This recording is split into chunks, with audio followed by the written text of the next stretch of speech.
هەر کەسێک لە ئێمە پێی خۆشە بزانێ ئەم ژیانە چییە، حەقیقەت و ڕاستی ژیان چییە،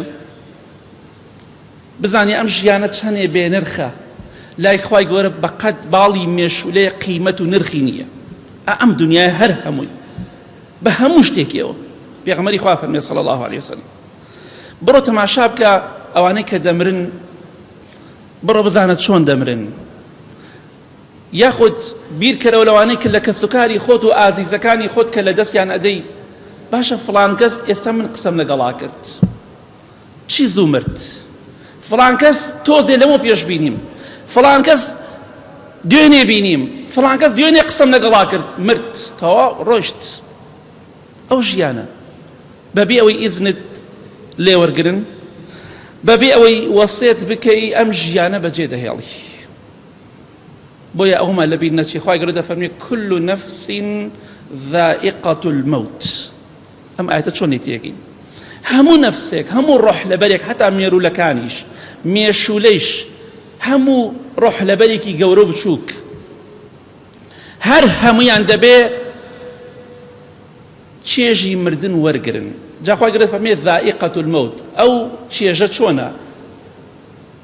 ئیستا کاتێک کە تەماشا دەکەی ئەم هەموو خواردنە هەیە، هەر خواردنێک تامی خۆی هەیە، هەمومان دەبێت تامی مردن بکەین، بەڵام هەمومان تامی مردن دەکەین، بەڵام هەر یەکەمان بە جۆرێک.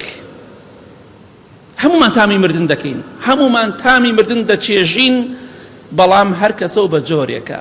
هەیە زۆر بەخۆشی تامی مردن دەکا، هەیە زۆر بە ناڕەحەتی و بە داماوی دەیکا پەنا بەخوای گەورە. بۆیە ئەبێ تامی مردن بکەین، بەڵام گرنگ ئەوەیە بزانین چۆن تامی مردن دەکەین.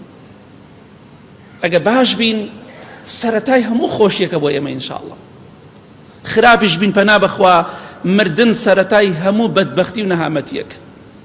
چونکە پێغەمبەری خوا دەیفەرموو صلی الله علیه وسلم هەر کەسێک قەبری باش بێ ئەوەی دوای قەبری دێ هەمووی ئاسانتر و باشترە، ئەوەشی قەبری خراپ بێ ئەوەی لە دوای قەبرەوە دێ خراپتر و پرسترە پەنا بەخوای گەورە. کەواتە بزانە چۆن دەمریت، تامی مردن دەکەی، بەڵام گرنگ ئەوەیە بزانە چۆن تامی دەکەی. ئیمامی حەسەنی بەسری ڕەحمەتی خوای لێبێ چوو بۆ لای نەخۆشێک لە سەرەمەرگا بوو. ئەمڕۆ مردنی کوتوپڕ زۆر بووە، شەڵات جومعەی تایبەت باسی مردنی کوتوپڕ دەکەین کە چی دەرز و عیبرەتێکی لێوەرەگرین، کە ئەمڕۆ بە ڕووداوی سەیارە و بە کوشتن و بە جەڵدەی دەماغ و بەم شتانە کە پەیدا دەبێ شەڵاوە کاتی تایبەت باسی دەکەین. ئیمامی حەسەنی بەسری ڕەحمەتی خوای لێبێ دەڕاتە لای پیاوێک لە سەرەمەرگایە نەخۆشە، بەڵام